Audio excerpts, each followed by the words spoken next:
बड़ी खबर बीजेपी में शामिल हुए आरसीपी सिंह। आपको बताया कि बीजेपी में शामिल हुए हैं आरसीपी सिंह। इस वक्त की बड़ी खबर सियासी गलियारे से सामने आ रही है, जहां बीजेपी में शामिल हुए हैं आरसीपी सिंह।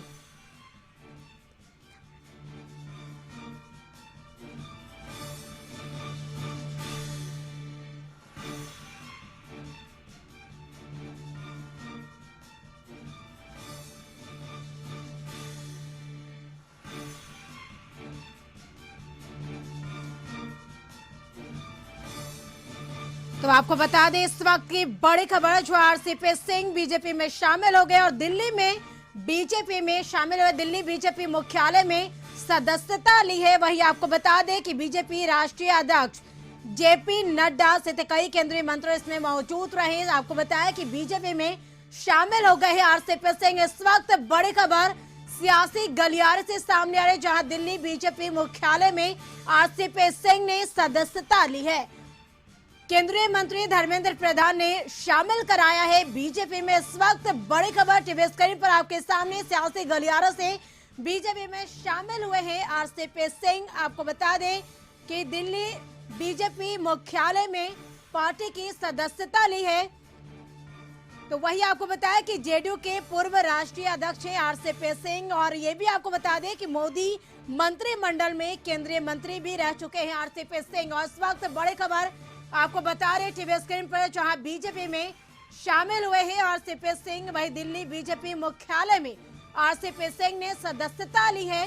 केंद्रीय मंत्री धर्मेंद्र प्रधान ने बीजेपी में शामिल कराया है। तस्वीर आप देख रहे हैं टीवी स्क्रीन पर, जहां दिल्ली बीजेपी मुख्यालय में उन्हें पार्टी सदस्यता ग्रहण की। उन्होंने दिल्ली बीजेपी मुख्यालय में पार्टी की सदस्यता ली है। यह तस्वीर टीवी स्क्रीन पर आपके सामने, ये बड़ी खबर देखिए किस तरीके से ये दिल्ली बीजेपी मुख्यालय की तस्वीर आपको दिखा रहे टीवी स्क्रीन पर, जहां उन्हें बीजेपी में शामिल कराया गया है। अपने निहित राजनीतिक उद्देश्य से, अपने निजी राजनीतिक एम्बिशन को चरितार्थ करने के लिए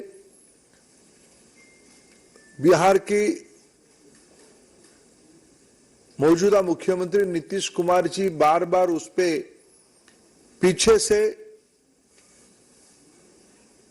छुराघात करते रहे। यार डॉक्टर बनने के लिए केंद्रीय मंत्री धर्मेंद्र प्रधान ने शामिल कराया। धर्मेंद्र प्रधान ने और बीजेपी में शामिल हो गए आरसीपी सिंह। और इस वक्त बड़ी और अहम खबर टीवी स्क्रीन पर आपके सामने, जहां दिल्ली बीजेपी मुख्यालय में आरसीपी सिंह ने पार्टी की सदस्यता ली है। केंद्रीय मंत्री धर्मेंद्र प्रधान ने शामिल कराया है बीजेपी में। वही आपको बताएं कि जेडीयू के पूर्व राष्ट्रीय अध्यक्ष हैं आरसीपी सिंह, और मोदी मंत्रिमंडल में केंद्रीय मंत्री भी रह चुके हैं आरसीपी सिंह। और इस वक्त बड़ी और अहम खबर आपको बता रहे हैं, हमने तस्वीरें भी आपको दिखाया दिल्ली बीजेपी मुख्यालय की, जहां उन्हें गुलदस्ता देकर उनका स्वागत किया गया बीजेपी कार्यालय में। और तस्वीर आपको दिखाया टीवी स्क्रीन पर, बीजेपी में शामिल कराया गया।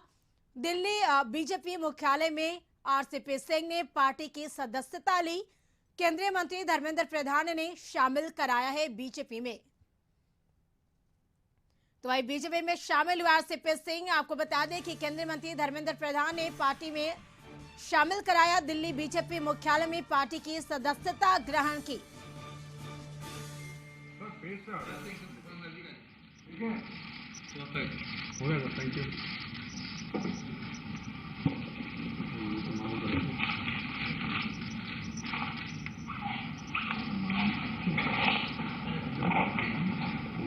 मेरा विनम्र निवेदन है माननीय धर्मेंद्र प्रधान जी से कि आप संबोधित करें। माननीय धर्मेंद्र जी। धन्यवाद संजय जी। मित्रों, मैं भारतीय जनता पार्टी में औपचारिक रूप में आदरणीय श्री आरसीपी सिंह जी को स्वागत करता हूं। आरसीपी सिंह जी आज से प्रधानमंत्री नरेंद्र मोदी जी की नेतृत्व में, आदरणीय जगत प्रकाश नड्डा जी की नेतृत्व में भारतीय जनता पार्टी की एक कार्यकर्ता के नाते काम करेंगे। मित्रों, संजोग से मेरा भी कुछ दिन बिहार से संपर्क रहा। मैं बिहार की भारतीय जनता पार्टी की कार्यकर्ता के रूप में काम किया, जिसके बारे में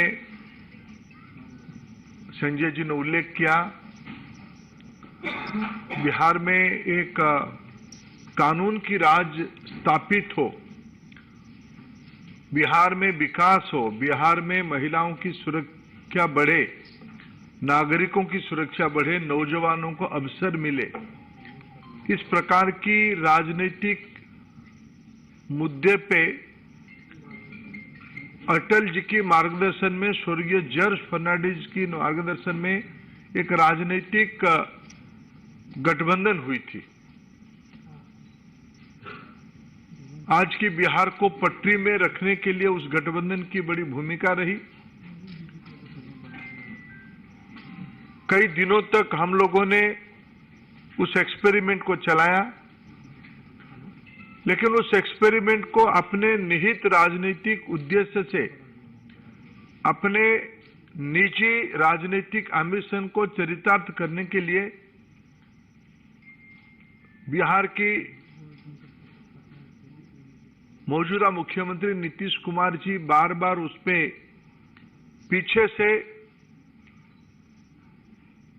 छुराघात करते रहे। तभी जब हम काम इकट्ठा करते थे, हम रामचंद्र बाबू जी से बातचीत भी करते थे। जो पहली बार भी नीतीश जी 2012 में होगा ना, पहली बार वो छोड़े 12 में, 2013 में जब छोड़े, तब भी रामचंद्र बाबू उनके हाथ पकड़े थे। ये बिहार की मैंडेट नहीं था। बिहार की विकास चाहिए, बिहार के अंदर सुशासन चाहिए, लेकिन अपने राजनीतिक मर्यादा में रहते हुए उन्होंने उसको संभालने का कोशिश किया था। दोबारा उस राजनीतिक मैंडेट को पुनः प्रतिष्ठित करने के लिए उन्होंने काम किया। भारतीय जनता पार्टी की राष्ट्रीय नेतृत्व की साथ वार्ता करके फिर बिहार में कानून की राज हो, सुशासन हो, उसकी प्रयास किया। केंद्र में मंत्री भी रहे। मंत्री रहने के पहले भी मैं जितना रामचंद्र बाबू को जानता हूं, कुछ विषय में रामचंद्र बाबू अपने आप एक मूल्यों के साथ खुद को बार बार जोड़ा। संसद कई प्रकार की विचार की एक मंच होता है। मैंने रामचंद्र बाबू को भाषण करते हुए बार बार देखा, इस देश की बुनियादी मुद्दों पे, विशेष करके किसानों के मुद्दे पे, पूर्व भारत के मुद्दे पे, देश की पिछड़े समाज की हितों की रक्षा करने के मुद्दे पे और राष्ट्रीय स्तर पे सरदार वल्लभ भाई पटेल की अस्मिता के बारे में कभी भी बात हो, कभी भी चर्चा हो, उसमें रामचंद्र बाबू मुखर होते थे। उस समय में वो दल नहीं दिखते थे, एक कॉज के साथ खुद को आइडेंटिफाई करते थे। मैं निश्चित रूप में बिहार की जो वर्तमान राजनीतिक स्थिति है और आरसीपी सिंह जी की एक ख्याति है, जनता दल यू को एक राजनीतिक प्रक्रिया करके आज की जो रूप उनकी है उसको खड़ा करने में आरसीपी सिंह जी की बहुत बड़ी भूमिका रही है। एक प्रकार से भारतीय जनता पार्टी की जैसे एक संगठन मंत्री की भूमिका रहती है, पीछे से चीजों को मजबूती से रीढ़ की हड्डी की तरफ वो उसको संभाले थे। जो बिहार में अति पिछड़ों की प्रयास चली, प्रयोग चली, उसके पीछे उनकी वैचारिक स्पष्टता के साथ उसको संगठित करने में बड़ा भूमिका रहा है। मैं बिहार में काम किया हूं। पंचपोनिया समाज में रामचंद्र बाबू जी की पहचान और प्रवेश मैं खुद एक कार्यकर्ता रूप में जानता हूं। अति पिछड़ों में क्या विश्वसनीयता आरसीपी सिंह जी की है मैं जानता हूं। ऐसे एक नेता को आज प्रधानमंत्री जी के नेतृत्व में हमें शामिल करते हुए गौरव होता है। आरसीपी सिंह जी की बिहार में भारतीय जनता पार्टी में योगदान करना पार्टी को वहां और मजबूत करने में निश्चित रूप में मदद होगा। हम लोग सफल होंगे। और निश्चित रूप में उनकी सेवा पार्टी के लिए सकारात्मक रहेगी। मेरा विनम्र निवेदन है, जनता दल यू के पूर्व राष्ट्रीय अध्यक्ष जिन्होंने अभी अभी पार्टी की सदस्यता ग्रहण की है, ऐसे माननीय श्री रामचंद्र प्रसाद सिंह जी से आपको संबोधित करें। माननीय रामचंद्र प्रसाद सिंह जी। बहुत बहुत धन्यवाद संजय जी। आदरणीय धर्मेंद्र प्रधान जी, आदरणीय अरुण सिंह जी, आदरणीय अनिल बलूनी जी, यहाँ मीडिया के सभी साथीगण, मेरे लिए यह बहुत ही गौरव और गर्व का क्षण है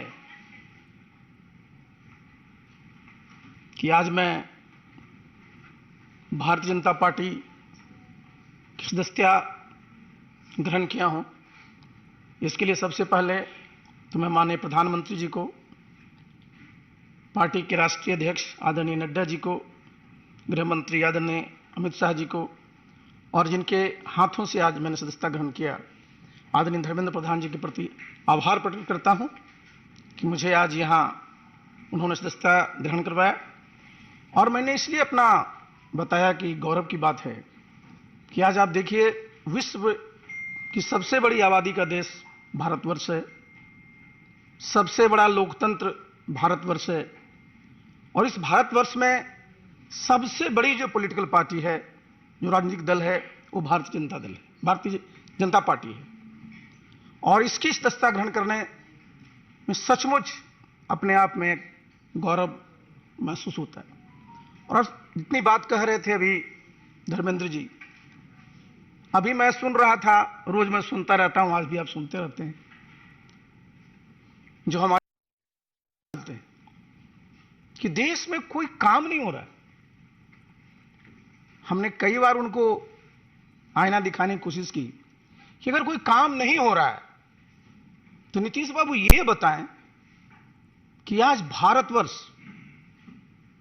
दुनिया में 5वीं सबसे बड़ी अर्थव्यवस्था है। ये कैसे हुआ? ऐसे तो नहीं हुआ।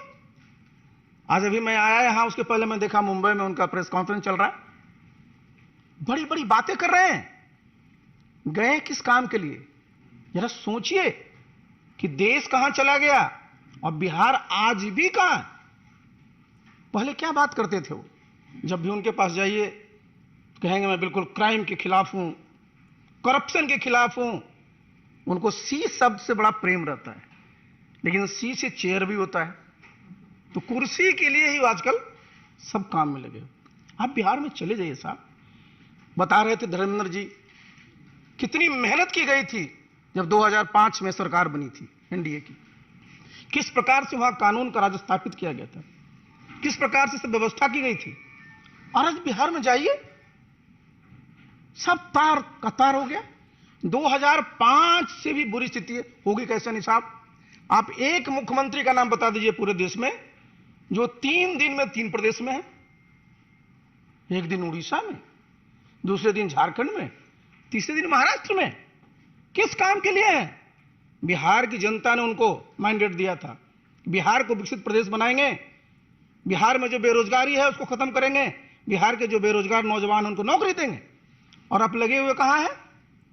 कहते हैं साहब मैं तो सबकी एकजुटता कर रहा हूं, विपक्षी एकता कर रहा हूं। नीतीश बाबू, आप बार बार इतिहास की बात करते हैं, इतिहास भूलिए मत। हमेशा जब भी ये लोकसभा का चुनाव आता है, 2019 को याद कर लीजिए, उस समय भी साहब विपक्षी एकता की बात चली थी। 2019 में आप देखिए यूनाइटेड इंडिया करके रैली कितनी बड़ी बड़ी हुई थी, लेकिन आप क्या एकता करिएगा? आपका नेता कौन है? बिना नेता को एकता होता है क्या? नेतृत्व कौन करता है? और इस देश का जरा दुर्भाग्य देखिए साहब, जब 1989 के बाद से देखिए 2004 तक कितने प्रधानमंत्री हुए, कितने वर्षों में देश की स्थिति क्या हो गई? देश का सोना भी बाहर गिरवी रखना पड़ा था।